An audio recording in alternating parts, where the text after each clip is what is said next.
Ladies and gentlemen, welcome to a late-night edition of The Gold Standard with Alan Mosley. And now here's your hosts, Dave and Mary. Hey! Welcome to the Gold Standard. With Dave and Mary. Dave and Mary. This is wild. How's everybody doing tonight?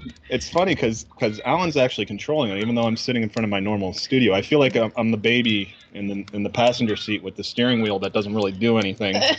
If you think I'm in control, you have another thing coming, my friend. I just do the thing I normally do. Yeah. I'm here to chat and hang out. Everybody else run the show, and Mary. That's Here fair. to talk. Well, unfortunately, producer Blake could not be with us tonight, so Alan is having to do the production of the show as well as host the program. So that's why my good friends, Dave and Mary Wilmowski of Liberty Late Night, are going to help me host the show tonight. Yeah. This is so exciting. Take away some of the pressure. If anything Actually, goes wrong, it's on me. Who was it earlier that said, I think it was Dave that said, I want to say I'm excited, but I don't think I can say it without sounding sarcastic. No, without it sounding sarcastic. Okay. Well, like when you type it, you know what I mean? Yeah, I get that. Like, you know, well, I mean, far be Cool. it for me to ever be anything short of pleasant and positive, but I can see where this is the problem with living in a social media text world, because you can type something like, hey man, that's great. Yeah. And then their response to you is, oh, screw off, loser. And you're like, what? I said that was great. I don't understand. Like I like to say neat. Dave, And that Dave says sounds really he sarcastic. types sure, and I'm like, I always read it wrong because I hate that word. Yes, so that's kind of a thing between me and Anna Kay, that if one of us says any question to the other and the response is sure, then the immediate reply is, okay, so you don't love me anymore. Is that it? Is that There what you go. Yeah. There you go. I'm sorry, I'm messing with mine. Yeah. Dave, Promise. he puts an exclamation point when he actually Yeah. means like with excitement. Sure. Sure, let's do that. Yes. So that's Sorry, kind of a I thing. keep audio across. Wait, no, go back. I like to hear myself. I want to see the chat too. Yeah, so you guys are totally in charge of the user experience tonight, because since I'm doing the whole little show production here, if anybody says in chat, "Hey, tell that guy to shut up," you're going to have to be the one to ban them from the page. I can't do it right now. Oh boy. My admin. All I know is Sean Hatchie's here. That's all that matters. So, as we always like to do at the start of the program, we're going to start off by talking about a few of our friends. So we're going to start with the other 3%. The other 3% always like to pick a meme from their page that's going to be relevant for tonight's discussion. ABC News says, multiple allegations against pedophile Jeffrey Epstein didn't meet our standards for air. Also, ABC, check out these uncorroborated allegations against Kavanaugh. Also, here's some Syria war footage. It's actually from Kentucky. Yep. Garbage. Good input, Mary, so we'll move on. And also, we've got the Status Quo podcast, our good friends Nick and Matt at the Status Quo podcast. If you haven't checked out their most recent episode 51, Pinochet's Legacy, Disarmed and Brutalized. This was a particularly good episode because, you know, a lot of people in our community like to make jokes about Pinochet and, you know, helicopter dropping commies. And though I love a good fantastical murder from time to time, in reality, that doesn't exactly line up with the non-aggression principle. No, yeah. Right. So Matt actually goes into detail about how Uncle Sam was involved in the military coup that put Pinochet in power. So that's a really good episode. So that's over at our friends at The Status Quo, which you can find at thestatusquo.net. And finally, Liberty memes. We're all fans of Liberty memes here. You might wonder what happened to all the Liberty memes content.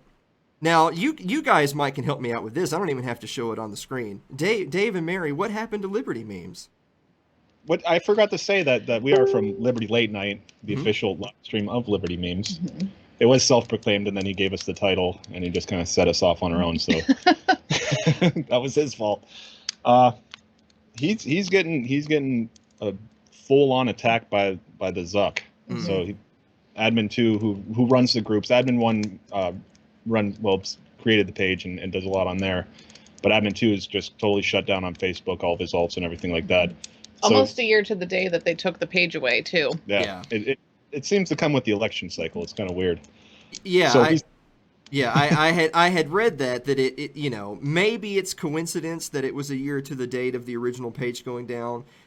I believe it's a little bit less coincidence that it's awfully close to election season, and then all of a sudden his voice isn't there, so all of a sudden the level of content coming out's not the same. But it's not because Liberty Memes has given up and gone statist. It's because they are semi-platformed. That's the way I like to put it. Yeah, that's kind of how it is.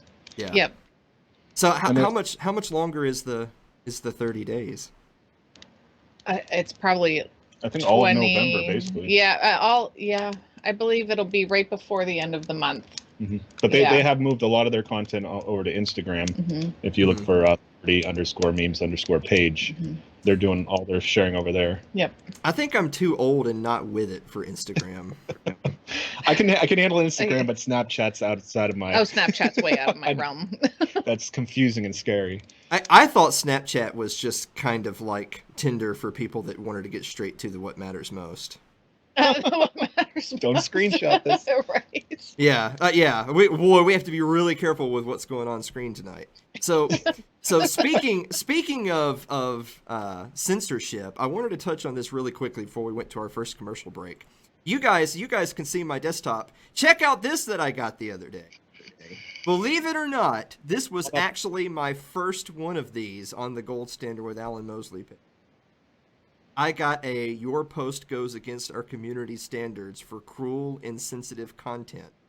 It was a flagging of the meme that was the cop meme of he protect, he attack, he go home and give his wife a smack.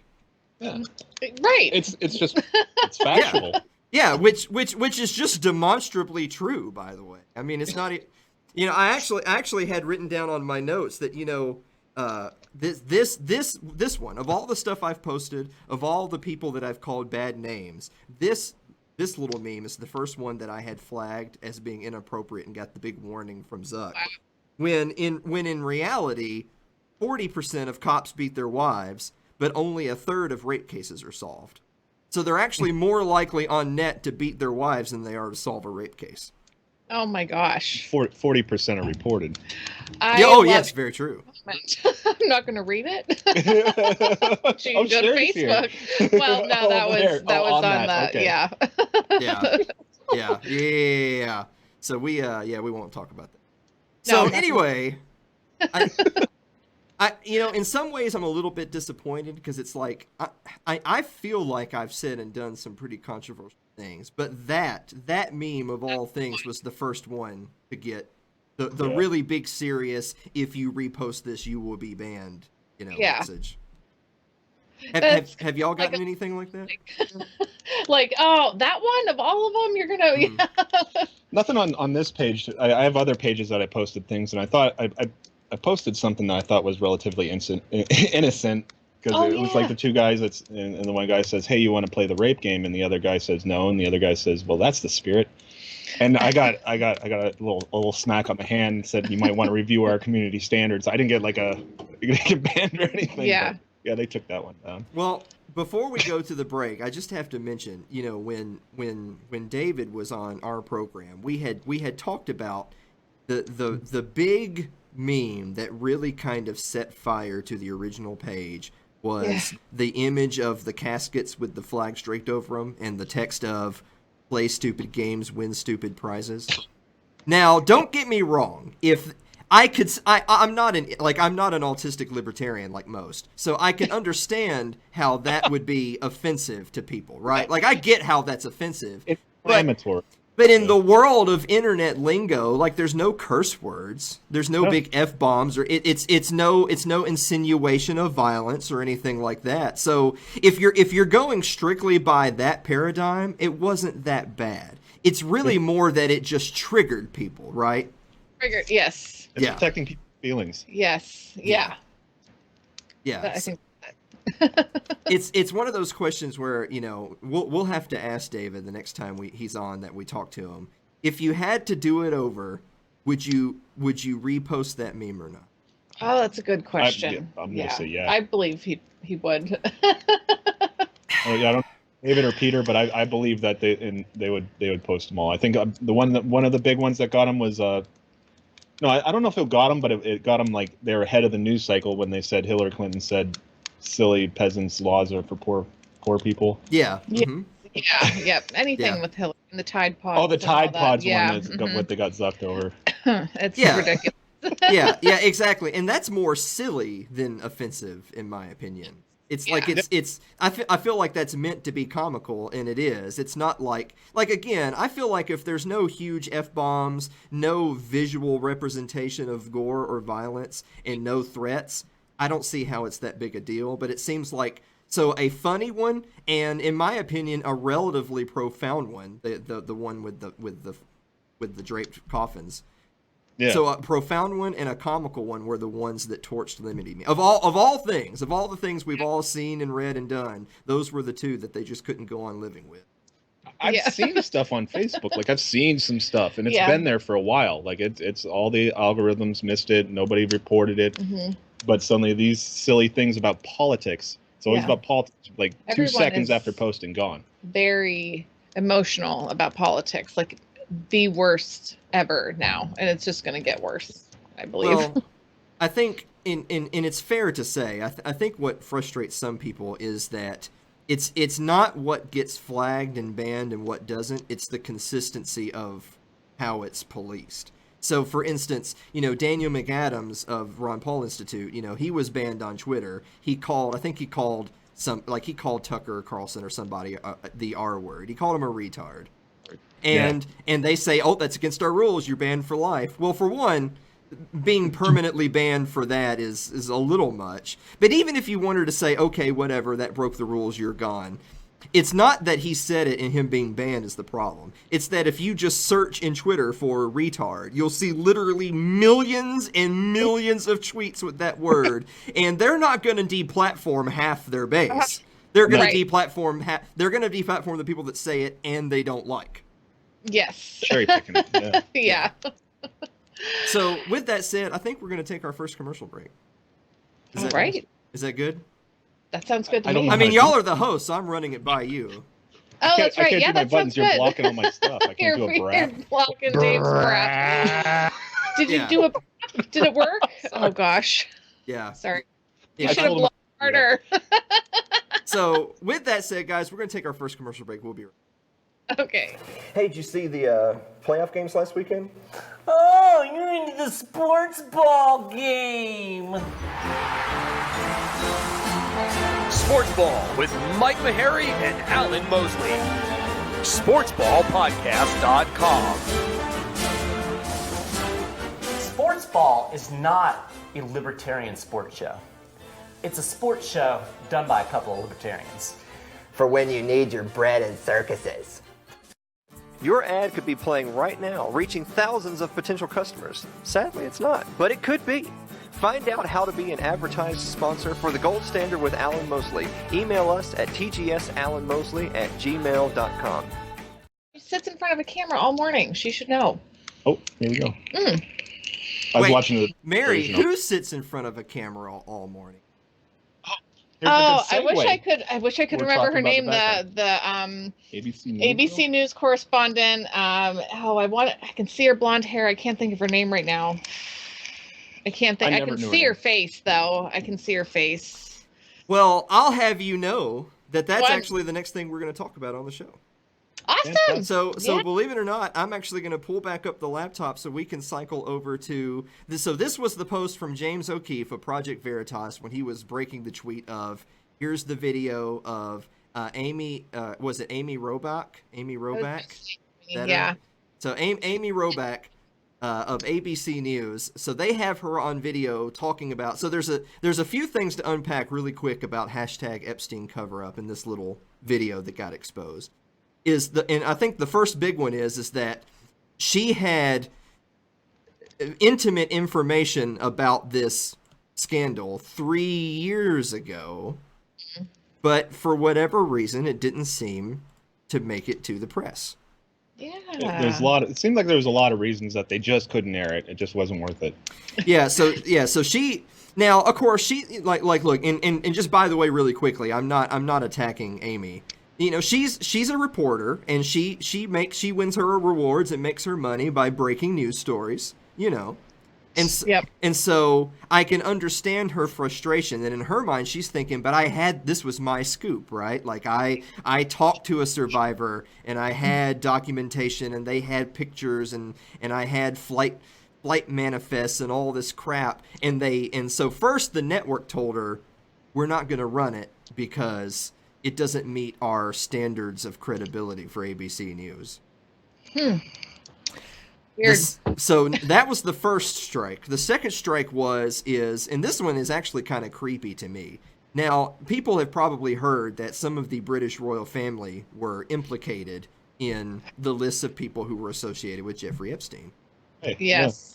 So Amy goes on to say that then ABC got calls. She says the palace. She's talking about Buckingham Palace. And the British royal family was telling them, if you want to get interviews with Kate and William, you better kill this story.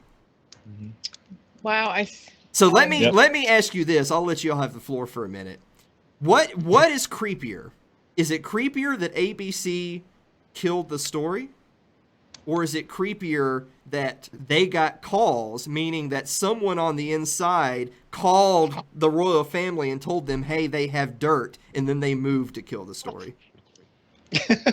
I think it's a hand-holding situation. Yeah. How do you pick? They're right there in together. They're sleeping in the same bed. They are. Absolutely. I don't think they needed the palace to call them to bury the story. I think that was already going to happen from all the other phone calls they were probably getting that she didn't know about. Mm-hmm. But I just can't imagine like her like having this scoop. Like I got Clinton, I got the prince, right? I got all this stuff. I got pictures, and she's pooping her pants. It's like, and they're she had to know though at some point that her head was, she was on a poster. Like have you seen the Hillary Clinton memes? Do you want to get suicided? Because this is how you get suicided. Exactly. Yeah. I was. It's more than disappointing. It's like the fact that because they wanted to get these interviews with with royalty, that who really cares anyway? That for 3 years more stuff happened to innocent children, went on, like when it could have been opened up and brought to light. And who knows how it all would have went down, but something could have been done to help the people. And that bothers me. Wow. I feel bad that I didn't even think of that. It's all about the money. I'm so callous to it all that it's almost like a movie you're watching. It's just like everybody else, this might be shocking to, but everybody who's been paying attention, us woke aluminum foil hat people are like, yeah, duh. Aren't you in this subgroup? They talk about it all the time. I'll give you another little piece to chew on before we move on from Epstein. Michael Malice made a really good point about this whole Epstein cover-up thing and the hidden video from Project Veritas. And it was as follows. So what she said, she was obviously saying out loud to whoever was in the studio, right? Like whoever was there, they were discussing it openly, and she wasn't being shunned for saying it. But if she had gone on record and said that, like if she had done an interview with you or me and said that, she would have been fired. All the journalistic community would have shunned her, yada, yada, yada. So it's just, so the point being is that this just goes to show that even within their ranks, they think the same way you and I think. It's just they don't say it for fear of repercussions. Yeah. They want to be journalists, I think, Mm-hmm. Yeah. I mean, it would not be fine they have if that's very tight if restrictions on that's what you wanted to do and you were out there and you had leads and you could access, you had access to this kind of stuff. Like that would be awesome to have a breaking story like that, and this is gonna. But you had to know that. But the way upper, it's the upper management, whatever corporation, this isn't good for us. So we can't have you doing that. So I wonder how many of them had that woke moment where it's like, oh, this is the bounds I'm allowed to work inside of. That's so sad. And then just like a Fight Club moment where it's like everything hits you at once, like, oh, it's all true. Yeah. I saw ABC's response was kind of just like such a corporate response, Of course, yeah. So cold and shallow. Mary did her homework. I didn't. I did my homework. I didn't really research it. I watched that one clip that everybody was sharing, and that was about it. Well, I mean, the clip more than speaks for itself. It really just goes to show that, I mean, it's not a crackpot conspiracy theorist opinion to think that there's more than meets the eye. Like, that's not a fringe opinion. They want to make it sound like it's a fringe opinion to the mainstream, but even they don't believe it, right? Like, if she actually believed what APC was saying, there wouldn't be video of her disputing it, right? Right, exactly, Yep. Yeah. So that actually, I want to do a quick segue before we move on to a little bit more fun part of the program, is to talk really quickly about conspiracy, like conspiracy theories, conspiracy theorists. And I don't want to do, like, we'll save the fun segment for talking about our favorite conspiracies another day. I want to just more address the fact that, according to the mainstream, if you either think either A, Epstein is either didn't kill himself, was murdered, is still alive, or any of the above, you're a crackpot, right? Like, you're, tinfoil hat all the way, you can't be believed. That's the official narrative. Okay, but, yeah. That's the narrative, yeah. But I'll always remember one of my favorite things that Ron Paul ever said that wasn't like a deep philosophical opinion. It was just something he kind of said off the cuff in an interview. Is they were attacking him, basically. And they were saying, how do you deal with the fact that all of these fringe conspiracy theorists are supporting your campaign? Are you going to disavow all these people? And he gave such a wonderful answer, which was, I'm not saying that any particular conspiracy is valid or not. What I'm saying is that when the powers that be are known liars, you can understand that breeds conspiracy because there's no reason to believe their official accounts on anything. Yeah. Yep. Knee-jerk reaction is a doubt. Yes, exactly. No matter how plausible their story is, my mind immediately goes to, how else could have this played out? Who else is the benefit? What else did this do to the worldview of, like, what is this distracting from? Distracting. What they're trying to take our attention over Every here. Story, What's happening over if here? If it's on the news, what are they distracting from? What's going on over here? Yeah. I'm not like a big conspiracy theorist, but I always doubt what they say. I try to keep it within bounds. Yeah. Yeah. It makes me question. Yeah, exactly. Is that, well, and I mean, like, we can use this Amy Robach situation as a perfect example. That if the talk that's happening behind the scenes is totally different than the message that's in front of the cameras, then what else are they discussing? What other so what story do they have right now that we won't know about for 3 years? Yes. And the answer is, who knows? There's no way to know, but all we do know is why, even if ABC tomorrow said, tomorrow it's going to be 54 degrees and sunny. Probably, but why would I believe anything they say? Exactly. And now that they're putting out the interview. Mm-hmm. And a podcast and all this, like, it's going to be a big to do next year, when they finally put everything together and put it out there. But why now all of a sudden is it okay? Like, I mean, are they putting out the thing that the girl was talking about? I believe so. Like, it's going to be a 2-part. So instead of just killing her, they're actually going to show her material. I don't. Right? Yeah. Who knows? Who knows? Well, yeah, that's a year away. But that's what it sounded like, that they're gonna come together and like put this thing out, and it's like, why? It's just the timing, it's their agenda. Can I want to break in really quick. Aaron Kintner said, I still want Mary to wave at me. I didn't get my hello and I'm sad. So that we can prove that this is an actual live show and not a live show in quotation marks. Yeah. Go ahead and wave. You're not eating breakfast. Hi, everybody. I love you guys so much. Yeah, we're seeing you. I see Trey. And Lyle's here. I can't play any of my buttons because he's blocking them, and I told him that I wouldn't. Aaron, I see you guys over there. Even though it's blocked, go ahead and give me Will Smith one time, just so they know this is live. Woo! You're so kind to let. Oh, that's the highlight of the show right there. So I want to move on. We got to do. Sorry, guys. I apologize. We got to do one more serious topic before we move on to the main event.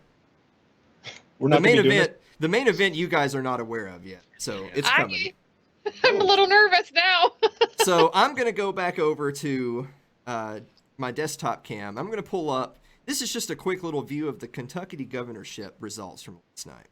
Now, I saw some people arguing on Facebook that, well, this is case in point, everything wrong with a third party, right? So you have Democrat Andy Beshear, who won the Kentucky governorship race by about 5,000 to 6,000 votes over the Republican incumbent, Matthew Bevin. But John Hicks, who ran as a Libertarian, got about 28.5 thousand votes. Well, so you have people out there saying, well, this is case in point when you have a third party stealing votes that would have otherwise went to a Republican. It tosses the election to the Democrat. Aren't you guys happy with yourself? What do you have to say about that before I go any further? I'm going to say John Hicks, incredible job. Yeah, I'm going to say that excuse sounds like what a loser says to make themselves feel better about losing. It's your fault. Well, I actually have a little bit of the data here to go over really quick to crunch the numbers before we go any further. So this is the main point that everyone's arguing is, so the Libertarian ran, he took 28,000 or so votes when the Republican lost by 5. Therefore, the Libertarian lost, quote unquote, lost him the election. Why are we saying take though? Taking? Yeah. Well, I mean, it is there. It is. Sorry, I didn't mean to interrupt you, Alan. I'm sorry. No, you're fine. So I will admit, it is numerically true that he lost by a number of votes that is equal to or less than the amount of votes that the third party candidate got. That is technically true. However, why would you assume that those 28,000 people would vote for Bevin if Hicks wasn't running? Why is he entitled to those votes? I think he's not entitled, but I think it's plausible that they might have voted either way. They could have voted either way, but they might not have even voted though. But that's the thing. If it was just those two other dudes, you wouldn't find me at the polls. No. Now, I'd be writing even if there's a Libertarian on the ticket, I'm going to be like, you better be a real Libertarian. Uh-oh.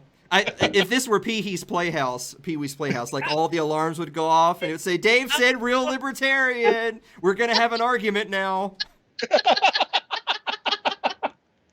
Which you guys know me. I don't GAF. I'll argue about that all the time. If y'all MFers ain't real Libertarians, I'll just tell you ain't real Libertarians. Yeah. So the first thing I would say is that you're not entitled to those. The second thing I would say is I just want to point out a little bit of historical electorate knowledge for you. Did you know that no Republican incumbent governor of Kentucky has ever won re-election? They have never been more than one term. Ever in the history of governorships in Kentucky. And so knowing that, and knowing that Kentucky also went something like 50 years without a Republican governor at all, and also realizing that there's actually about 200,000 more registered Democrats in Kentucky than there are Republicans flat out, it's really not that big of a shocker that Bevin didn't win. And why are you blaming the Libertarian for all of those facts I just gave? Right. Look at you coming in hot with those facts, because that is the truth. That's the actual truth. That's the type of work that I don't have the ability to actually do. They don't want to believe that. They want to just blame that third party. Blame that third party. Keep it two-party. Keep everyone in that box, because if they get outside the box, they're going to start thinking for themselves and possibly want to be really free when we give them all these freedoms. So you know what, you want to win, raise your game, bro. Yeah. I did not know that though about the incumbent. That blows everything out of the water. Mm-hmm. Well, again, but see those things that I just rattled off to you. You don't hear them saying that in the argument about the Libertarians stealing the election, right? You don't hear any of that. You just hear, well, look at the vote totals. It's clearly his fault. Yep. Mm-hmm. And I actually saw it in my feed from another Libertarian, like really tearing into the big L party. Look what you did. Mm-hmm. Like, look what you did. You had to try to compete, didn't you? Wow, that's awful. Well, what's funny, of course, I'm an anarchist. I have no dog in the fight. The fact that someone says to me, well, I didn't vote for him, I voted for this other guy. My answer is, you statist. I don't care. It doesn't matter to me one way or the other. You voted? Not a real Libertarian. But with that said, it's also worth mentioning that 42%, actually almost 42.1% of registered Democrats in Kentucky didn't vote at all. Now, I don't mean all Kentuckians. I mean registered Democrats. 42% didn't vote at all. Of Republicans, or excuse me, 42% did vote, my bad. 58% didn't vote at all. Of Republicans, 48% of registered Republicans voted.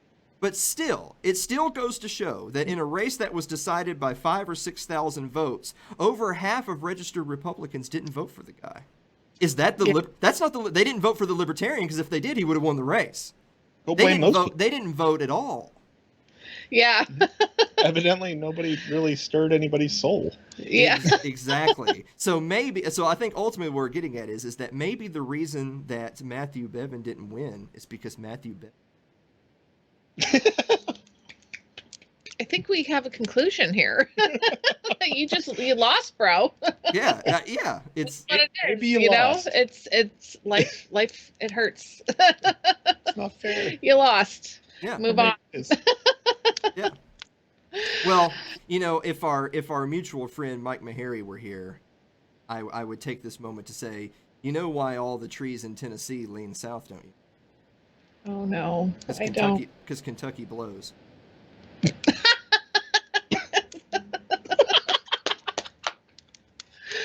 I like it. On that note, I wanted to say, first and foremost, I don't care about any of this, because same thing, I don't vote. I don't care. Oh, this is great. You guys pick your rulers. I'm out. Yeah. This is fun. On that note, we're going to go ahead and get our last commercial break out of the way, because after this break, the real fun is about. You should be nervous. Y'all are getting the longest, most in-depth food quiz that we've ever had on this program. I've been studying food too. I'm ready. I am excited. We will be. Have you ever been talking politics with a friend and told, if you don't like it here, you should just move to Somalia? Well, ladies and gentlemen, from the sandy beaches of Mogadishu, Sherry and I bring you Postcards from Somalia, one of the newer products of Little L Productions, where we take on all of the fallacies of the people who say, if you don't like it, you can just get out. Your ad could be playing right now, reaching thousands of potential customers. Sadly, it's not, but it could be. Find out how to be an advertised sponsor for The Gold Standard with Alan Mosley. Email us at tgsalanmosley@gmail.com. Alan, are you here right now? I am here right now, so is everyone else. Yay, awesome. I want to take a moment, if that is okay. From your show. A moment from your show. Y'all are the hosts. From our show on your channel. Yes, we want to say happy birthday to Shillelagh. Happy birthday, Happy birthday. She turned 13 today. We hijacked the show to say happy Aaron's birthday. Daughter. Make sure you tell her if she's not here. Yeah. Show her what's the timestamp so we know. She's 7 minutes in. All right. Andy says in all caps, the drink count is wrong. Wow, oh boy, yeah. Sorry, as Andy. usual. Yes. The show ruined. Show ruined. Shut it down. Shut it down. Thank you for letting me take that moment, though, because we love it. Oh, it's no problems. Well, guys, because I have my notes right here. All right. Are you ready? We're gonna do the Liberty Late Night interview special, and then we're gonna follow that up with the most comprehensive food quiz in the history of the Gold Standard with Alan. I'm ready. All right, number one. This is the Liberty Late Night quiz. Number one. What would be? We'll let both of you answer each of these. So we'll let Dave answer, then we'll let Mary answer, or it can be Mary then Dave, whichever. It depends on how sexist you are. Well, it is Dave first on the title. It is Dave, yeah. Okay. Because I the title. So question number one: who would be a dream guest for the program for Liberty Late Night? Doesn't have to be someone necessarily in the libertarian community. It could be a musician. It could be an actor. Whoever. 3, 2, 1. So we'll start with Dave. Yeah, we'll do one. We'll do one for Dave, then one for Mary. I know he's gonna say it. 3, 2, 1. Ron Paul. So you want to have Ron Paul on Liberty Late Night? We knew that was going to be. Someday so that's we hope to attain your level. I know. Oh my gosh, Alan. And I'm like, I just want to dig into your brain and find out how the heck that happened. I will give you the secret that I've told a handful of people that messaged me and said, hey man, I don't actually support your show because I think it sucks. But listen, how'd you get Ron Paul?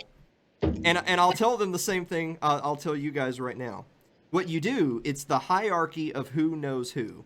So you start off with like, I don't know. You start off with Gene Epstein or Walter Block. Then you call up Jeff Deist. Then you get Lou Rockwell, and then when you message Ron Paul, you tell him, "Hey, look at all the friends we have in common." I'm not saying that that'll work. I'm just saying that worked for us. Yeah. All right. So there you go, Mary. All right, Mary. Dream guest. Friend request. Dream guest. I feel it's the same. It's for that's why we answered at the same time, because I knew as soon as you said who would the dream guest be, and we've always said like, oh my gosh, once we get Ron Paul on, where do we go from there? No, I actually do have another that do you? It keeps popping in my head. Everybody though, for me, I love communicating and talking to everyone, but Ron Paul is like. I want to get Post Malone on. Oh my gosh, I love Post Malone. I do. He's so rad. He's just so cool. I want to diversify. We want to talk to people, not just like. Yeah. It's easy to pigeonhole ourselves because PewDiePie. I would love to talk to PewDiePie. But we want to interview people who are like just outside of our circle. Just get to know people for the people that they are and where they are, not necessarily their politics and how they got to where. And who knows? Like, maybe their politics align with they want to be free. Yeah, there's and they could become a part of our community. You know what I mean? So I just like to get to know people. But I think, for me, Ron Paul is.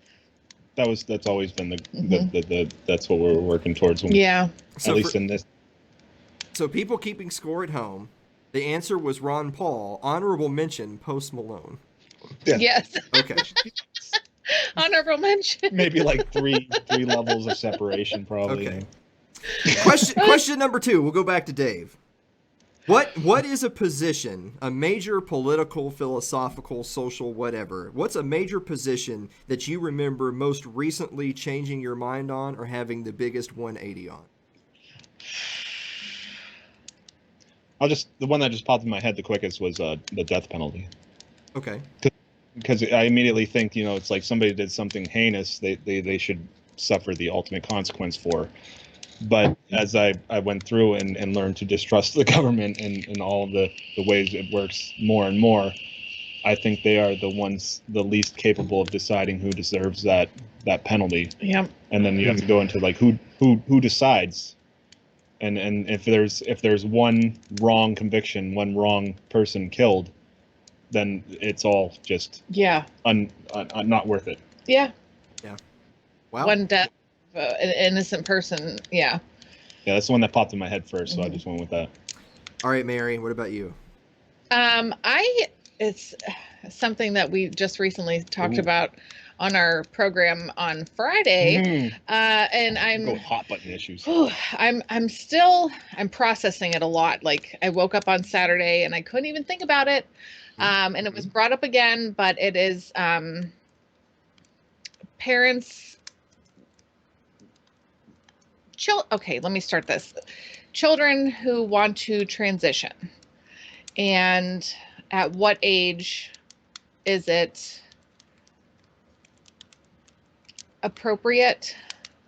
I'm like, Mary. The words are hard to say because I don't want to say what I think is right or wrong doesn't really matter, but it's just we had an in-depth conversation with Christian about transitioning, and children and giving them hormones, and at what age is it considered okay, I don't know. Mostly it was questioning who's to decide. But who's to decide, because I think giving a kid hormones to stop or to start or whatever at age 8 is, I don't think that's right. But see, I feel uncomfortable. It's that whole thing. Because you want to say there should be a law. And I know, but so like I'm in the middle of that struggle right now, and it's one that I'm looking at both sides, and I haven't done that up until like Friday. I was just like my stance, and I was like, wow, that's kind of statist of me to. Yeah, didn't really look So that's what I'm working through that right now, currently. Yeah. I understand. No, that's good. I have to say, I wouldn't say that it's my most recent one, but the death penalty was a big one for me too. And it's more that was one of those holdouts of, well, if someone like I was dude, I'm a stacking bodies kind of guy. I was like, oh, you killed my third cousin on my mom's side. I'm gonna just strafe your whole house. Here we go. Like one of those typical libertarian memes of a blade of your grass touched my lawn, so I'm gonna force your daughters into my harem. That sort of thing. But I evolved on that, and so partly because of what Dave said, and also partly because of if you follow that train of logic that you can't delegate authority that you don't have, and you don't feel like, whether it's a religious reason, a philosophical reason, whatever, if you don't feel like you have the right to take another human life, then the government can't do it.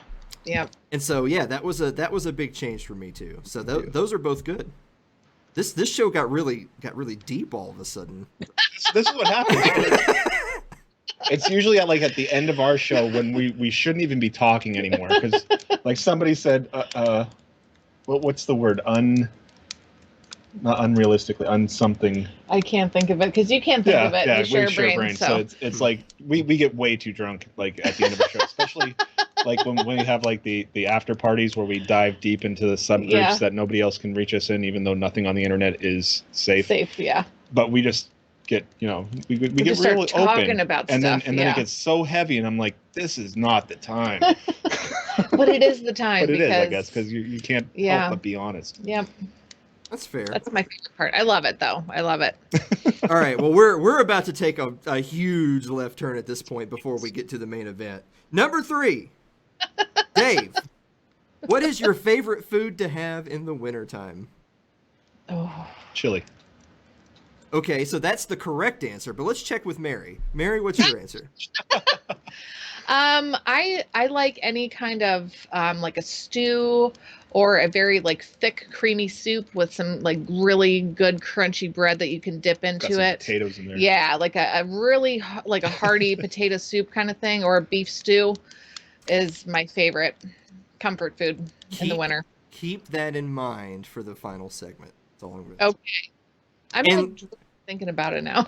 Last one for the Liberty Late Night Special. Dave, what is your favorite movie and TV show? Oh my gosh. Oh, I'm lucky I get a minute to think about this. You do? It's the advantage of being the woman. Since you get to go first. I got to spearhead this and make all the wrong decisions. For people who always say to me, I can't think of one, my answer to them is always, if you have a top 10 list and you can't narrow it down, blurt out the one that pops into your head first. Yeah. The one I'd sit down and watch probably anytime it pops into my head right now is Fear and Loathing in Las Vegas. It's just fun. Okay. It is for a movie. I don't want to be that fucking dude, but I'm sorry. You were supposed to say the. And now, so we do this every week. So since we just had a language now is when we're going to let everybody know the Gold Standard can now be found on Cerberus Radio Network out in the West Coast. Cerberus Radio Network, which sponsors such great programming as Suzanne Sherman's The Wasatch Report, The Tip of the Spear with Justin Spears, and more. That is Cerberus Radio Network. All right, go on. Sorry, Alan. Rick and Morty. Our good friend Suzanne Sherman knows that whenever we have a language I take that opportunity to tell everyone about Cerberus Radio Network. Great. Good. I'm glad I gave you that opportunity. Yeah. You certainly. It came so unnecessarily. No, I know. Out. But yeah, Rick and Morty. It's fun. It's hilarious. I guess right now it's the one I search for. I'm waiting for the next season. Yeah. Because I like nonsense, but I also like science. I like things that make my brain think, but I just like ridiculousness, and they have all those things. So, okay, so my favorite movie. Mm-hmm. My favorite movie. There's so many movies. I'm not going to influence this. Yeah, please don't. I will. My favorite movie would be. Oh boy. You had all this time to think. I know I did, but now just so many more are popping into my head. I'm going to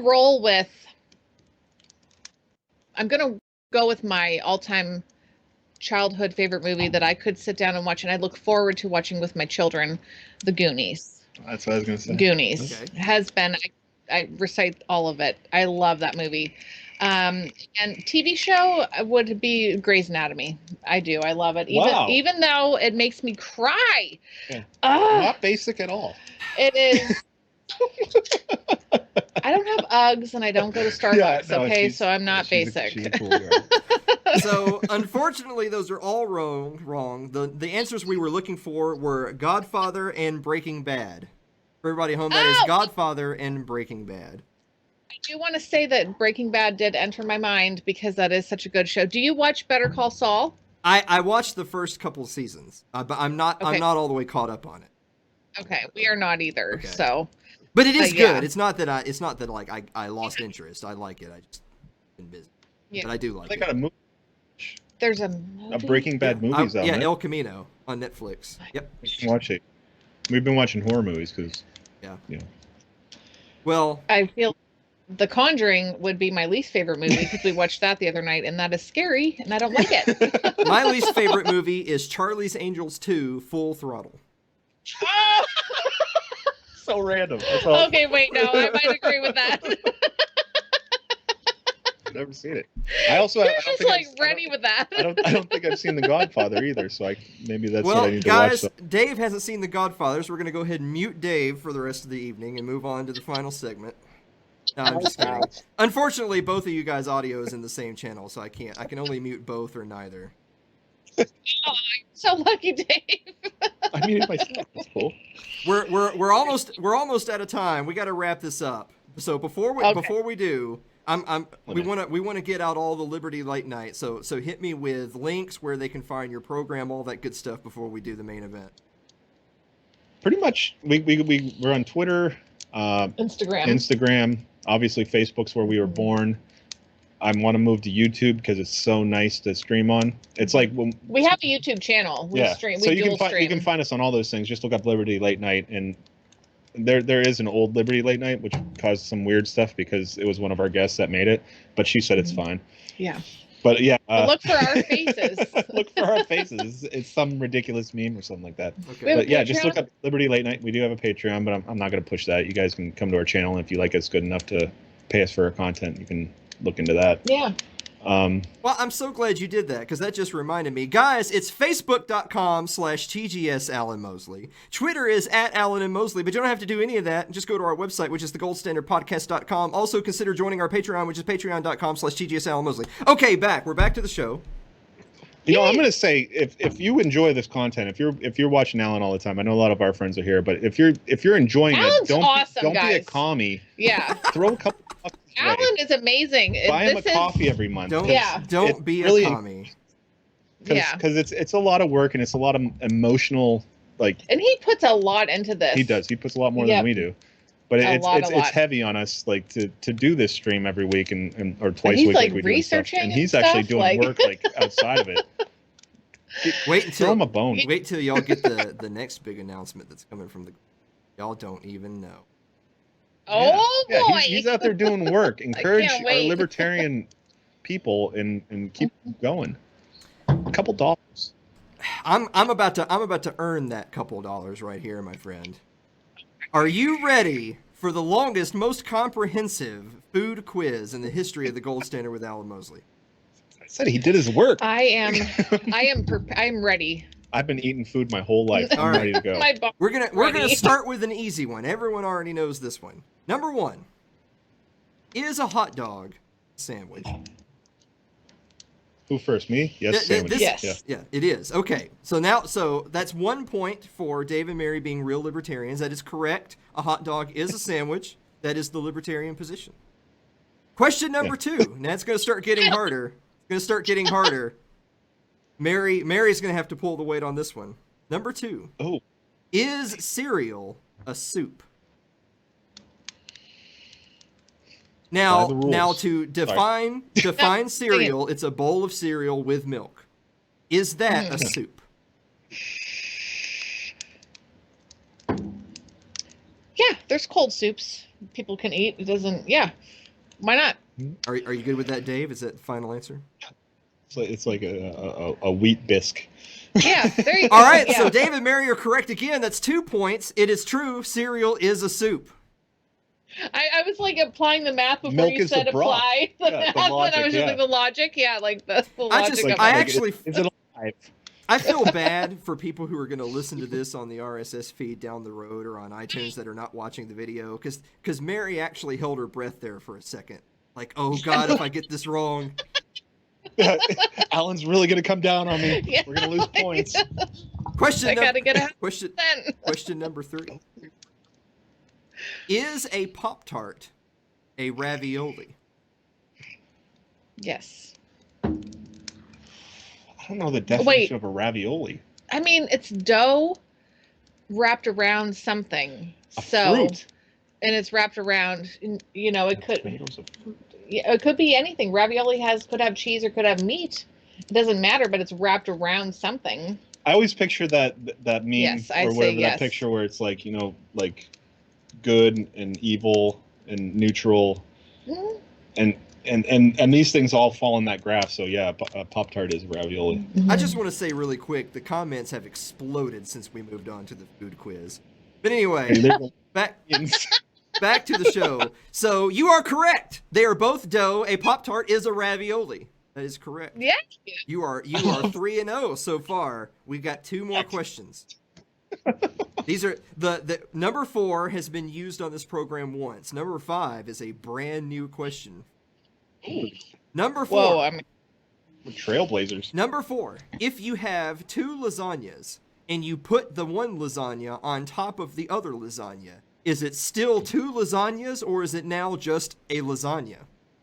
There's a mega lasagna. Mega lasagna. That is correct. It is just a lasagna. David, that's the lasagna you better serve me if you. Yeah. you guys that are checking out the show and in the chat, you got to give a round of applause to Dave and Mary. They are 4-0 going into the mythical question 5 of the food quiz. I want that lasagna. Seriously. They are, because if you were only like 2-2, you're probably not real libertarian. You guys are 4-0. Are you ready? You guys questions aside and apply logic to it. Yes. We are going to close the program on this one. You guys don't go away. I'm going to close the show, but you guys stay with me really quick. We're ending the show on this one. If a tomato is a fruit, which it is, is ketchup a smoothie? Yeah. It would be. It's got all the stuff. It's got a fruit with like a ton of extra sugar. And it's blended. Vinegar's weird to put in a smoothie, but hey, but it's the liquid to like help kind of, So yeah, it's a smoothie. Yeah, why not? If you're gonna drink it, you're gross, but yeah. My daughter loves ketchup. Yeah, she would drink it. She would drink it. It's her number 1 food group. So ketchup is a smoothie, correct? That is your final answer. Yeah, that's my answer. Dave and Mary are 5-0 on the inaugural comprehensive food quiz of the Gold Standard with Alan Mosley. Dave and Mary, I can confidently say you are real libertarians. That's what I keep telling everybody. Woo! I'm actually pretty. I'll tell you what, that number 5, it trips some people up. That was. No. Yeah. You got to put your emotions aside. And apply the logic. Yes. That's it. Yep. Only logic and facts around here. That's how we own the libs, with our ketchup smoothies. Yeah. With our ketchup smoothies. Oh gosh. I ain't gonna drink it, but not gonna drink it. To death. If you want to drink it and call it a smoothie, you go right ahead. Guys, thank you so much for listening to another episode of The Gold Standard with Alan Mosley. We're a proud product of Little L Productions, along with such other fine programming as Godarchy with Mike Meharry. There's the Sherry Voluntary Show. There's Postcards from Somalia. And then there's Sports Ball with Mike and Alan. You can also find the Gold Standard on Cerberus Radio Network, as well as all your favorite podcasting platforms, including iTunes, Stitcher, Google Play, and more. The videos are on YouTube. Find us at facebook.com/TGS Alan Mosley. Dave, Mary, thank you so very much for being here. Thank you so very much for having us. This is it. And we will see you next week.